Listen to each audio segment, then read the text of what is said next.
All right, so that's the guild advancement system. I'm going to head it over to Greg here. He's going to talk a little bit about mastery and Pass of the Titans. What's up? Guys excited about Cataclysm so far? It's going to be good. We're pretty excited about it. Mastery, I'll explain. So we have talent trees. They're cool, but they're getting kind of big. And the first thing we started to worry about is, hey, if we had 5 more levels, are we going deeper in the talent trees? And you're going to have to be like scrolling down, and everyone's going to have to learn new builds. And we also have this problem where a lot of talents are trying to do 3 different things. You'll see this a lot, particularly in some of the newer talents.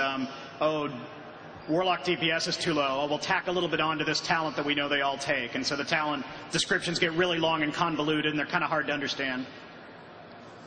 We also have this problem of passive bonuses competing with fun or utility talents.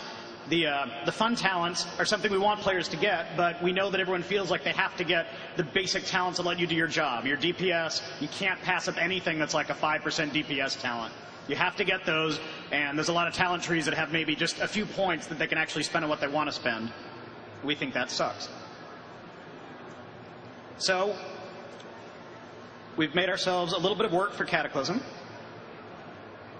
We're going to take a lot of the passive talents and just get rid of them.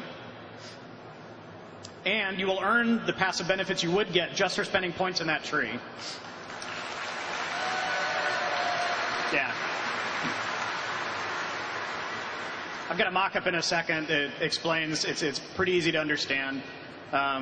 You can still decide, hey, I'm a combat rogue or I'm a balanced druid, and you still get the benefits you would want, but you can get a lot more fun talents. And we can unkitchen syncify the talents. That's our big word for talents that are trying to do 5 or 6 different things, and usually the last thing is, oh, and also add some healing or tanking ability. So we're going to prune the passive talents. Here's some example of talents that you will likely see go away. Spell power. I mean, it's a fun talent, right? I mean, you need it. It's good, but cruelty. Hardly ever seen a warrior without cruelty. And fire and brimstone is one of those, like, hey, it needs to do this and this and this and this and this to make sure that Jester Warlock DPS is where it needs to be. So the kind of talents we want, that we want you to be able to get and the kind that we'll add more of are things like body and soul. This is a fun talent. If you PvP as holy, well, first of all, good luck. But secondly, it's a pretty useful talent there. It's not the kind of thing you would normally take for PvE, because you'll say to yourself, well, why would I take that? I need something that improves my healing. We want you to be able to take things like this in PvE. They may be more situational, but they're fun. Lightning overloads. It's a pretty cool talent.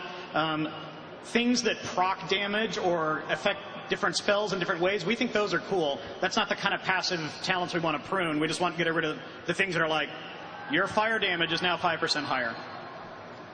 And then Juggernaut is a great talent.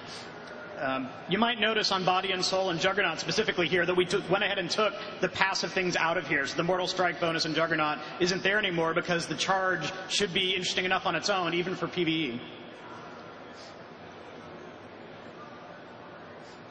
So if you spend talent points in a tree, you'll get 3 types of passive bonuses. The first one is the one that just makes you do your job better. So it'll either be damage, healing, or tanking, depending on the tree, except for Death Knights. We have no idea what the hell we're going to do for that. The second passive bonus will be something that feels very much like a stat. You can kind of imagine where these will plug in already. Some trees care a lot about crit. Other trees might care a lot about haste. And then the third bonus is something that's going to be very unique for your specs. There's going to be 30 of these, 1 for each tree. And I'll give you an example of how this will work out. And then the new stat that we put on gear, the mastery stat, will modify this third one. So when you look at a piece of gear, it might say, oh, increases my poison damage, while a balanced druid might look at the same piece of gear and it'll increase a different stat for them. And then if you use dual spec or respec, the mastery you have will go ahead and switch to modify what you do better.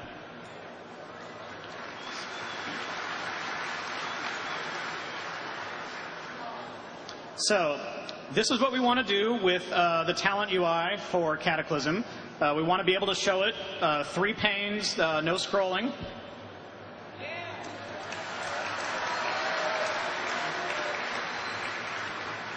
And then you can see the passive bonuses you get for spending points in each tree. You can imagine as you spend an extra point in assassination, those 3 numbers on the bottom there, melee damage, melee crit, and poison damage would all go up.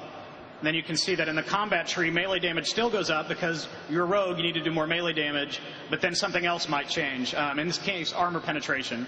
And then subtlety would be different. So there might be diminishing returns so that you don't want to keep piling all of your points into one tree, like you don't want to go 61 into combat or something, but there's also benefits to going sideways into different trees, and you don't have to worry about the specific talent that you get so much as just spending points in that tree. We also put armor penetration as green for the combat tree. This is because this character has mastery stat on their gear, and it's improving their armor penetration even more. So, like we normally show stats that are affected by gear show up as green. In this case, the character has most of their points spent in combat, so that's the mastery stat's going to go. Got all that? Here's some example of passive bonuses. We haven't worked all these out, and this is the kind of thing that's going to take a ton of iteration. But for example, assassination mastery might passively improve all of your poison damage. Subtlety might lower energy costs for your attacks. Beastmaster might improve pet damage, and Marksman might improve focus regen, because of course, hunters no longer care about mana.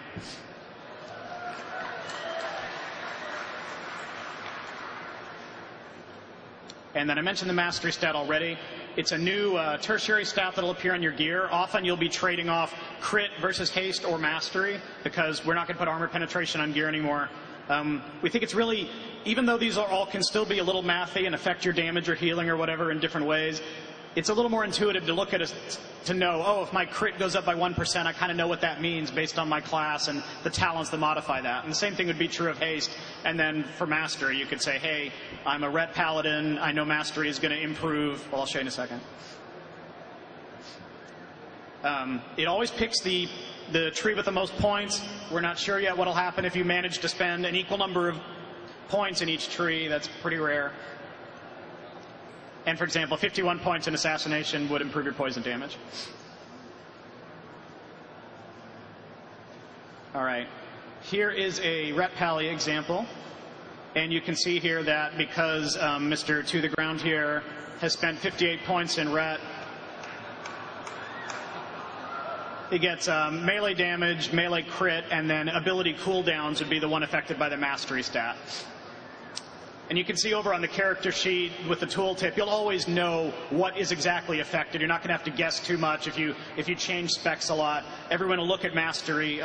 It works very similar. If you're familiar with the way feral druids, when they look at a weapon, it'll tell them their feral attack power conversion from that weapon, even though other players may not see it. So it'll be kind of similar there. All right. Last part of the talk. So, we have this new feature called Paths of the Titans. And what we want to do with this feature is reward character progression at max level. What happens is you get Wrath of the Lich King, you're jamming out your levels, you get 10 levels to go. It's really, really fun. You're like constantly improving, new abilities, new ranks, new talent points. Then you hit 80, and it really slows down. And, you'll get loot. Whether you raid or PvP, you'll slowly improve your loot over time, but basically that really fun period of leveling up has kind of come to a stop. And one way to do that is just keep making more and more levels. Hey, maybe Cataclysm gives you 15 or 20 new character levels. That would give us a headache. So instead, we wanted to come up with a system that rewards progression at max level without having to necessarily go into more talent points, more abilities. So, the main reward for the paths is to unlock a new type of glyph called an ancient glyph. Now, these glyphs work a little differently than the glyphs you're used to from your class glyphs. We're really happy with what Inscription has done, and we think the glyphs have added some depth to the game, but we also think the feature's not 100% there. We've always thought it had a little more potential we could milk out of it, and so we're kind of uniting that with the path system here. There are themes for the Titans. And they're not at all part of the Inscription profession. So Inscription will continue to make your class-specific major and minor glyphs. Ancient glyphs is from an entirely new mechanic here.